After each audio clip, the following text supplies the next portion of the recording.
안녕하세요. 탐정법인 1호 대표 허정건입니다. 오랜만에 뵙습니다. 제가 요새 좀 많이 바빴어요. 탐정 일도 해야 되고 교육 일도 해야 되고 또 방송도 출연해야 되고 여러 채널에 섭외도 오고 이러다 보니까 너무 바빠갖고 유튜브에 좀 제가 또 이게 총력을 기울일 수가 없었어요. 그래서 지금 이번에 좀 많이 찍자, 우리 사건들 여태껏 모아놨던 거에 대해서 한번 찍어보고 여러분들한테 탐정은 이런 일을 하는구나 라는 거에 대해서 좀 알려주고 싶어서 이렇게 자리를 마련을 했습니다. 자, 제가 근데 며칠 전에 SBS 뉴스 헌터스라는 곳에 출연을 했어요. 이거 한번 잠깐 볼게요. 또 이제 공중파 방송이잖아요. 우리 탐정들은 또 이게 또 공중파 방송에 잘 나오지 않아요. 자, 어떤 내용이었냐면 교도소 에어컨을 설치하느냐, 이게 특혜냐 생존권이냐, 이런 거에 대해서 설명하는 프로그램이었어요. 근데 여기에 대한 전문가가 과연 누가 있을까? 그래서 여러 내용을 이렇게 보다가 결국에 찾은 사람이 바로 접니다. 이 두 분 아나운서 보이죠?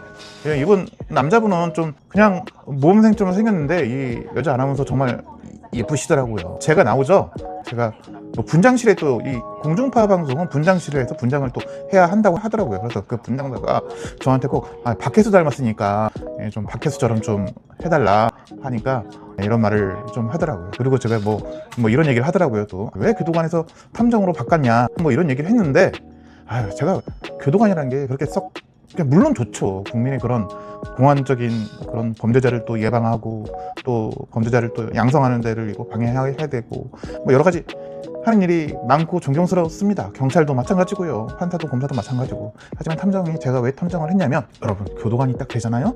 그러면 저희는 수사에 참여도 할 수 있습니다.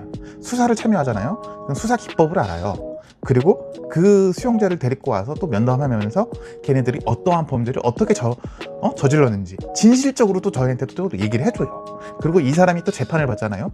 그럼 어디에서 허점을 받아서 내가 어떤 형벌을 받게 되는지, 그리고 어떤 형을 집행받는지, 이 모든 형사 과정에 대해서 다 알 수 있는 게 교도관이거든요. 그래서 저는 이 길을 선택했죠. 진짜 억울하신 분이 있으면 저한테 연락 주십시오. 자, 교도관 생활을 했다고 했잖아요. 자, 여기서 이게 저는 에어컨을 트는데 찬성했다고 해서 사람들이 욕을 많이 했어요. 이거 한번 볼까요? 여기 댓글 90개가 달려있는데, 자, 범죄자에게 에어컨 무슨 에어컨이냐, 선풍기도 과분하다. 여러분, 이 선풍기 있잖아요. 따뜻한 바람 나와요. 이게 정말 사람 죽습니다. 여러분, 그 10명 있는 방에 14명, 15명 있으면요, 선풍기가 아니라 에어컨만 있어도 그냥 쌈 나고, 그 사람들은 출소도 못해요. 쌈 나면 또 폭행죄로 또 재판받아야 되고. 그렇죠. 여기 에어컨을 틀 돈으로 감옥을 하나 더 짓지 않는 게 낫냐? 이것도 좋은 말이에요. 이 사람 생각이 있는 사람이네요. 그래, 교도관을 위해서 설치는 이해 가능. 근데 이게 방에다 설치하는 게 아니라 복도에다 설치하는 거잖아요. 교도관을 위해서 설치를 하는 겁니다. 자, 구속되면 엄청나게 힘든다는 말이 나오게 해야 되는데 범죄가 줄어들지, 간방 가도 시원하고 따뜻한 밥 나오고 잘 나오고. 여러분, 교도소 가봤어요? 뭐 시원하고 따뜻한 게 어디 있습니까? 덥고 추워요, 사실은 진짜로. 또 여기서 또 아름다운 말을 또 누가 해주셨네요. 교도소는 여름에는 히터, 겨울엔 에어컨을 껴야지. 저도 요거에 되게 좀 공감이 되는 말이, 진정실에 들어가는 사람들이 있거든요. 약간 정신이 조금 경계성을 왔다 갔다 하는 사람이 있는데, 그런 사람들은 제가 그런 경우가 있어요. 겨울에는 에어컨을 좀 틀어주고 여름에는 좀 히터를 틀어주면서 거기서는 아무리 소리치고 두들겨도 소리가 안 들리거든요. 사람 미칠 거예요 아마. 그래서 항복하고 결국에 말 잘 듣는 그런 수용자들도 많았어요. 그래서 저는 에어컨에 대해서 좀 찬성하는 편이고요. 자, 이제 진짜로 이제 들어가서 저희가 맡았던 그런 사건들에 대해서 한번 여러분에게 얘기를 한번 해보고 싶습니다. 탐정은 1호! 자, 이거는 경기도 의정부 사건이었던 것 같아요. 이게 이제 다 설정이거든요. 요 분이 저희의 타켓이었어요. 이 남자분이 타켓이었고, 아내분께서 남편이 좀 달라진 것 같다 라는 그런 의뢰를 했어요. 여자를 만나는 것 같다. 근데 누군지 모르겠다. 집에 가져오는 돈도 줄었다. 이래서 저희가 이분을 좀 조사를 하기 시작했습니다. 그래서 여기서 한 요 정도 자리쯤이었을 거예요. 여기서 우리가 술도 마시면서 많이 지켜봤죠. 몇 차 하면서. 근데 이 알바생이 치근하게 보는 게 좀 이상하더라고요. 이 사장님 나이도 많으시고 한데 땀 흘리잖아요 지금. 이거 실제 모습은 아니지만 다 AI지만 땀 흘리잖아요. 그 참 아가씨 열심히 일하는 모습 보고 저희도 아가씨가 고마워요. 뭐 이게 좀 덜 닦아도 괜찮습니다. 뭐 벌레 들어가도 단백질이죠. 뭐 하면서 이제 좀 칭찬도 많이 해주고 했어요. 이렇게 또 아가씨가 또 저희가 봤을 땐 좀 미성년자 같다는 느낌이 들기도 했어요. 좀 어딘가 모르게 좀 불쌍하기도 했고 대학생은 아니다 라는 그런 판단이 지었죠. 근데 이제 저희가 이제 문 닫을 때까지 딱 기다렸는데 이 사장님이 이 알바를 태우는 거예요. 차를. 이상하잖아요 보통. 아니 보통 알바 이렇게 끝나고 새벽까지 알바하고 그러면 택시비를 주든가 해야지 자기 차에 왜 태워요. 집에 데려다 준다는 거였어요. 그래서 보니까 뭐 여기서는 안녕이라고 했는데 이게 집에 데려다 주는 모습이 포착이 됐어요. 알바.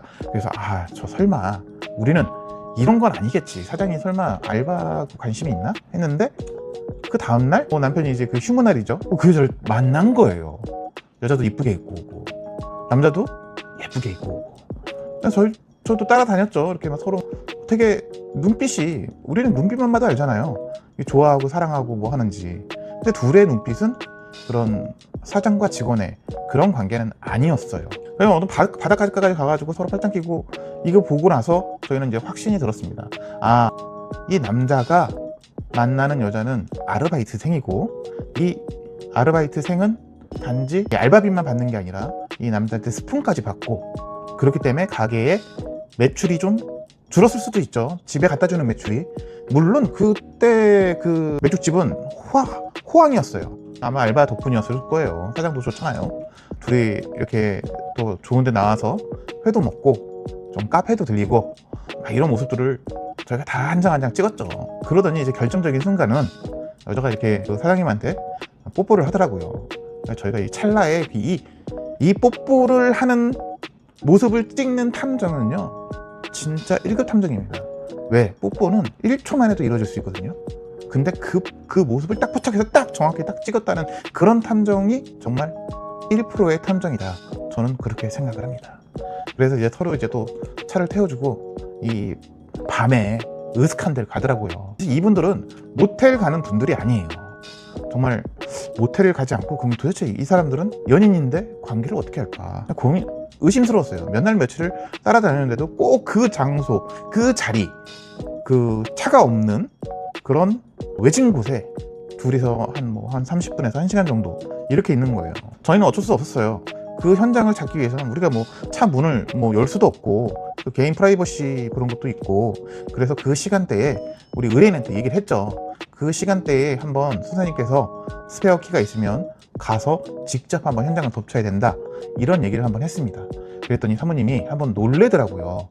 설마 그 애 미성년자인데 이렇게 하면 안 되는데 라고 깜짝 놀래 하시더라고요. 그래서 저희가 여러 가지 자료들을 많이 전달을 해줬죠. 그러니까 사모님이 준비를 하고 이제 바로 저희가 이제 오늘 이 시간쯤에 어디로 갈 겁니다.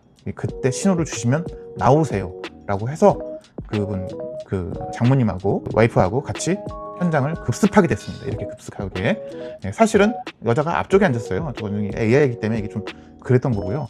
남자와 여자가 정말 깜짝 놀랐어요. 남자 여자가 같이 나왔거든요.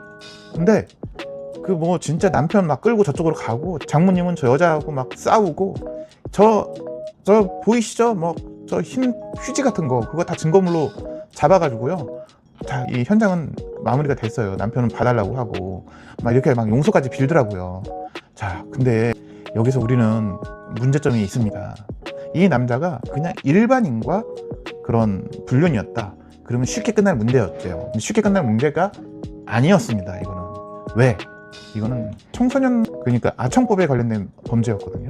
성적 유사 행위가 있다면 보통 청소년의 나이, 그 다음에 동의 여부, 돈의 대가 여부, 폭력 협박, 위계 위력 이런 거에 대해서 우리가 따지거든요. 13세 미만, 그 다음에 13세, 16세, 그리고 상대가 어쨌든 그 19세 그 미만이었을 때 이 아청법에 걸리기 때문에 무조건 범죄가 됩니다. 이건 용서가 아니고 민법상 우리가 상간소송뿐만 아니라 형법상으로 아청법에 의해서 처벌받게 됩니다.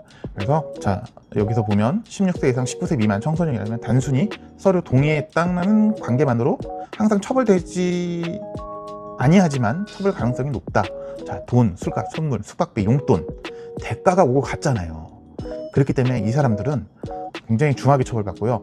이 사람은 여자한테 상간소송을 할 수 있냐 없냐를 떠나서 여자의 부모가 알았을 때, 여자는 그 아동 청소년들은 성인이 아니기 때문에 미성년자잖아요. 미성년자는 우리는 법적으로 사람으로 보지 않고 그의 법정 대리인이 대신해서 처벌을 해달라면 해주거든요. 그래서 부모님한테 알리면 이 남자는 바로 이 찰컹찰컹 감옥에 가게 되는 그런 상황에 처하게 됩니다. 제가 뭐 알기로는 그 사모님은 남편의 결국엔 이혼과 재산이 목적이었기 때문에 그 여자의 부모님한테 알리지 않고 남편에게 너 감옥 가기 싫으면 너의 재산의 뭐 한 80% 90% 이상 달라 하고 이혼의 합의로 했던 것으로 저희는 전달을 받았습니다. 이게 오늘 첫 번째 저희가 사건을 해결했던 미성년자에 대한 성범죄 관련 이야기였습니다. 감사합니다. 다음 편엔 더 재밌는 얘기로 찾아뵙겠습니다.